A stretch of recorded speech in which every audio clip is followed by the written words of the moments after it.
Hey, what's up everyone, Morey Croson here, and today we're going to be comparing Florence Joyner's 10.49 world record with her 10.61 from the same Olympic trials, and we're going to start the video right now.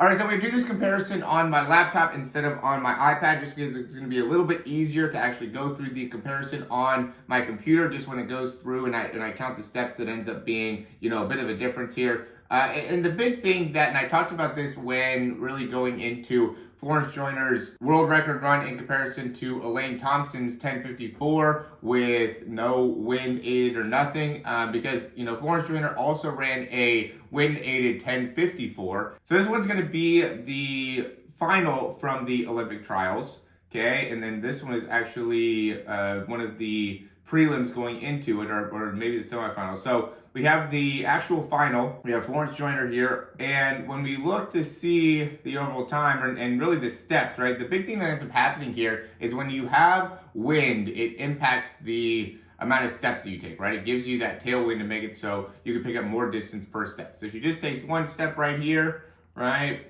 One step.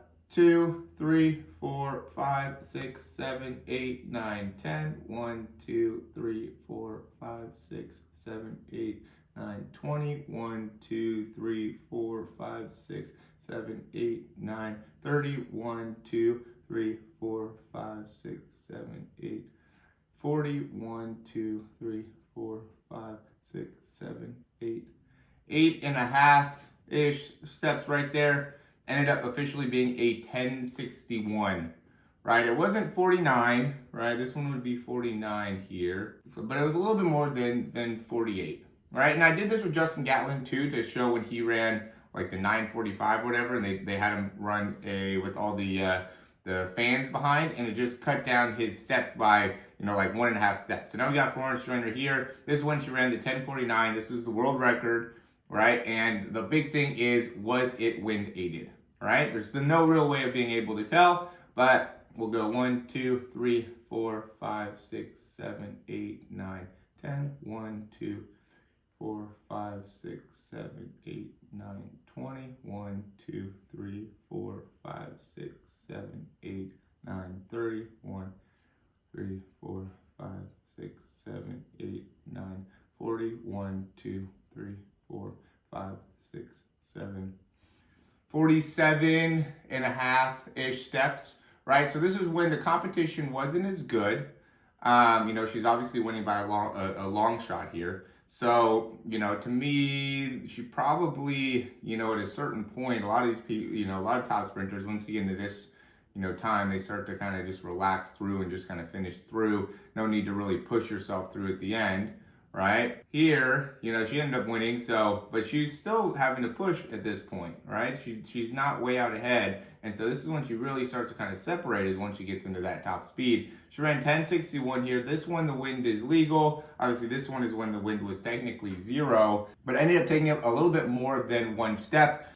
We're going to quickly interrupt this video just to say, if you like the information, go ahead and click that thumbs up, subscribe to the channel, and we'll hop right back in the video. So I just wanted to make this video for your education. I don't want to go too much into, wind aided, not wind aided, blah, blah, blah, blah. I did recently, like I said, make a video. Somebody left a comment saying, well, what did Florence Joyner do without the wind aided? How many steps did she take when she didn't have a wind aided situation? And when she ran the 10.54, that was also wind aided. She took about the same amount of steps, about 47.5. So I was with the 10.54, wind aided, didn't end up counting.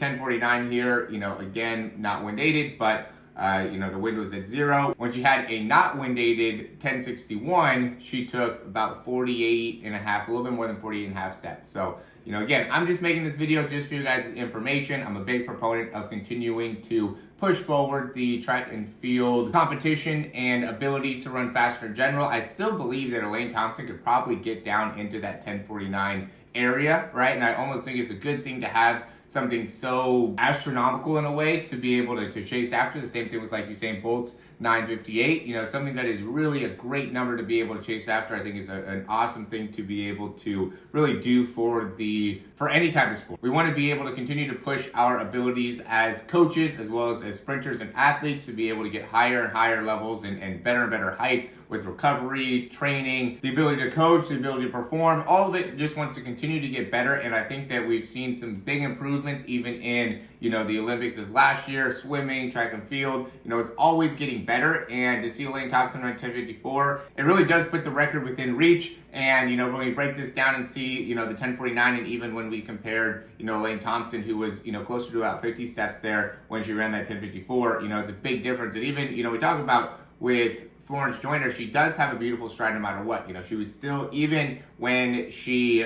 ran the 10.61, she still did that in only 48 steps. So she has just an amazing ability to pick up a lot of distance per step, and it's still somebody that I think would be a smart person to emulate in terms of your own sprinting style. But I just wanted to, again, show this for your own educational purposes. As always, if you like the information, go ahead and click that thumbs up, subscribe to the channel down below, and if you have any questions, comments, recommendations, you can leave those down below. We do have a few different options available for you that I think are going to be really beneficial. Big thing is the speed breakdown, just because we'll go and analyze your running just like this. Whether it's for track, soccer, you know, softball, lacrosse, whatever the case may be, we want to be able to help you out in your sprinting mechanics and really getting an idea from a numerical standpoint where you're at will give us the right information that we need to be able to help you in continuing to progress forward in your abilities overall as a runner and as a sprinter. And so that's what we do with our speed breakdown. And I think it's really important for you to understand that being able to really hone in on, you know, what your contact time is,